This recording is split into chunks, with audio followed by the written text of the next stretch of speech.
अस्सलाम वालेकुम viewers, welcome back to my channel 41। Friends, पाकिस्तानियों के लिए एक बहुत ही अच्छी खबर है क्योंकि रुपए के कदर में ड्रामाई तौर पर बेहतरी आई है डॉलर के मुकाबले में। ये कैसे हुआ और क्यों हुआ, इसके बारे में भी तफसील से बात करेंगे। लेकिन कुछ लोगों का कहना है, सोशल मीडिया पे ऐसी खबरें चल रही हैं कि पाकिस्तान ने अपनी एयर स्पेस अलाउड किया है अमेरिका के लिए, या अपनी गैरत का सौदा किया है। तो याद रखिएगा कि हमेशा ट्रक के बत्ती के पीछे ना जाइएगा। असल में हुआ क्या है, मैं आपको तफसीलन बताता हूँ। एक तो जो डॉलर है वो आलमी तौर पर क्रैश हो गया है, उसका आलमी मंडी में वो गिर गया है, तो उसकी वजह से पाकिस्तान की रुपए जो बहुत बेहतरी आ गई है।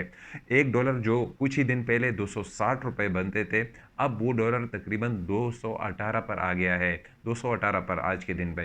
तो कहा जा रहा है, जो इकोनॉमिक एक्सपर्ट हैं, कि ये 200 से भी कम आ सकता है। हुआ क्या है असल में कि चाइना जो हमारा पड़ोसी मुल्क है, उसने हमें इमदाद दी है। उसने हमारे सेफ डिपॉजिट में 2 बिलियन या 2.45 बिलियन रुपए जमा किए हैं।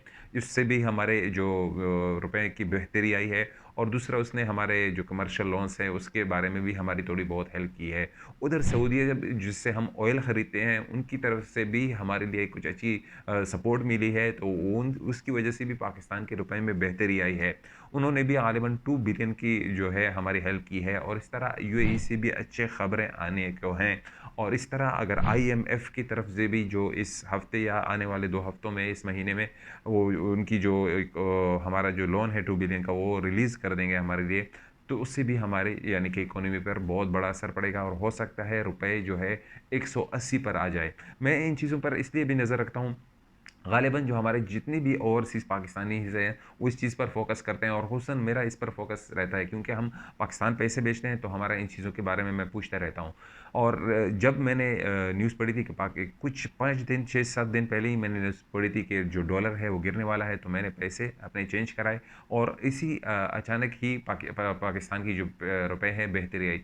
यकीन जानिएगा कि पाकिस्तान का जब भी पैसा गिरता है तो हमें खुशी नहीं होती। हालाँकि हमारी जो है दरहम जो हैं वो अच्छे कन्वर्ट होते हैं, लेकिन इससे हमारी खुशी नहीं होती क्योंकि हमारी फैमिलीज़ वहाँ पर हैं, लेकिन वहाँ पर महंगाई भी बढ़ जाती है। और ऐसी भी, चलो हमारी फैमिलीज़ को एक साइड पर रख दें, ऐसी भी घराने हैं पाकिस्तान में जिनको एक वक़्त का खाना भी सही तौर पर नहीं मिल सकता। तो हमें दुःख होता है जब भी पाकिस्तान ऑलमोस्ट डिफ़ॉल्ट के करीब था। जैसे कि मैंने वीडियो भी बनाई थी कि अगर पाकिस्तान डिफ़ॉल्ट हो गया, तो वो भी यानी कि खौफ लगा रहता था कि यार बहुत ही अनस्टेबल कंडीशन थी।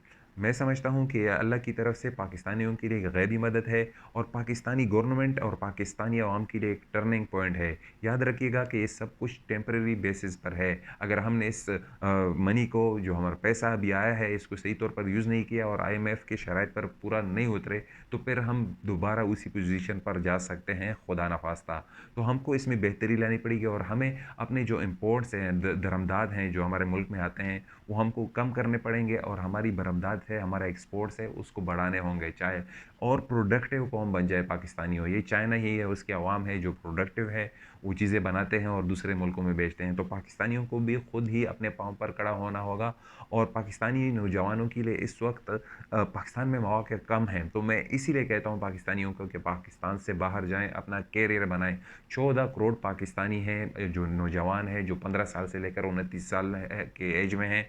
उनके लिए जॉब्स चाहिए। तो अगर आपको पाकिस्तान में यानी कि जॉब्स नहीं मिल रही, तो बाहर मुल्कों की तरफ जाएँ। और इसके लिए मैंने एक वीडियो बनाई थी जिस पर मुझे बहुत ही यानी कि सुनने को मिला पाकिस्तानियों की तरफ से कि पाकिस्तानियों पाकिस्तान छोड़ दें। अगर आपने वो वीडियो नहीं देखी तो मैं डिस्क्रिप्शन में उसका लिंक दे दूँगा, वो ज़रूर देखिएगा। वो उसमें आप लोगों के लिए यानी कि मैंने बहुत ही अच्छी तजवीज़ दी थी, लेकिन अल्लाह ही जाने पाकिस्तानियों का कैसा दिमाग है। और हमको जो अपनी इम्पोर्ट्स हैं, एहसन इकबाल जो हैं, उनके एक स्टेटमेंट आया था कि हमको चाय कम इस्तेमाल करनी पड़ेगी, जिसका उसका बहुत ही मजाक उड़ाया गया है। याद रखिएगा, पाकिस्तान दुनिया में तीसरे नंबर पर बड़ा मुल्क है जो चाय इम्पोर्ट करता है। उनकी बात गलत नहीं थी, उनकी बात सही थी, यानी कि बहुत ही ये लग्ज़री आइटम है। अगर हमको चाय पाकिस्तान में नहीं मिल रही, यानी कि हमारा सर दर्द करता है, वो या यार याद रखिएगा कि तीसरा बड़ा मुल्क, हम खुद चाय क्यों नहीं प्रोड्यूस करते? खुद इस पर क्यों इन्वेस्टमेंट नहीं करते? तो इसके लिए सोचना होगा ना, तो इस तरह प्रोडक्ट भी बनेंगे। और दूसरा, जो हमारी हालत है पाकिस्तान में, पॉलिटिकल इंस्टेबिलिटी, जो हमारे सियासतदान हैं आपस में लड़ते रहते हैं, इसकी वजह से भी पैसे में गिरावट आती रहती है। और जब आपकी पॉलिटिकल इंस्टेबिलिटी होगी और हर शख्स इक़्तिदार पर यानी कि इक़्तिदार की सोच में होगा, उसके लिए कुर्सी ही सब कुछ है। तो इस तरह मुल्क में पॉलिटिकल इंस्टेबिलिटी होती है, तो इससे क्या होता है कि वो जो आपने वहाँ पर टाइम इन्वेस्ट करना था, मुल्क के एजुकेशन के लिए, आवाम के एजुकेशन को पर इन्वेस्टमेंट करना था, वो आप यहाँ पर आपका ध्यान जा रहा है। और वो ध्यान जो आपको अपनी फ्यूचर जनरेशन के लिए इन्वेस्टमेंट करना था, उनको प्रोडक्टिव बनाना था, वो आपका ध्यान उधर कुर्सी पे जा रहा है। और इस तरह हमारी जो खारिजी पॉलिसी है, उसको बेहतर बनाना था, लेकिन बजाय इसके कि उसको बेहतर बनाते, आपका ध्यान कुर्सी पर और इक़्तिदार पर जमा हुआ था। तो पॉलिटिकल इंस्टेबिलिटी कभी भी किसी मुल्क में रहेगी, तो उसके लिए बहुत ही नुकसानदेह है, उसकी इकोनॉमी डाउन होती जाएगी। हमारा पड़ोसी मुल्क जो भारत है, उसकी करेंसी स्टेबल है। इतने बुरे हालात में भी उसकी करेंसी स्टेबल है, यानी कि वो उन क्रिएटिव है और वो क्रिएटिव करते जा रहे हैं। तो खुदारा मुल्क के बारे में सोचें और मुल्क के लिए दुआ करें और ख़यानत ना करें भाई। जिस पोजीशन पर हैं आप पाकिस्तान में, आप चाहे चपरासी की पोजीशन है, चाहे आप जज के पोजीशन में रहें, चाहे आप पुलिस वाले हैं, चाहे आप क्लर्क हैं, किसी भी पोजीशन पर हैं, तो अपने ओहदे से वफ़ा करें, उसके साथ ख़यानत ना करें। जितने आप ख़यानत करेंगे तो मुल्क कभी डाउन जाएगा, चाहे आपके लिए कारून का ख़जाना ही क्यों ना आ जाए। अगर ये हालत है अवाम की, तो फिर ये मुल्क कभी भी दुरुस्त सिम पर नहीं जाएगा।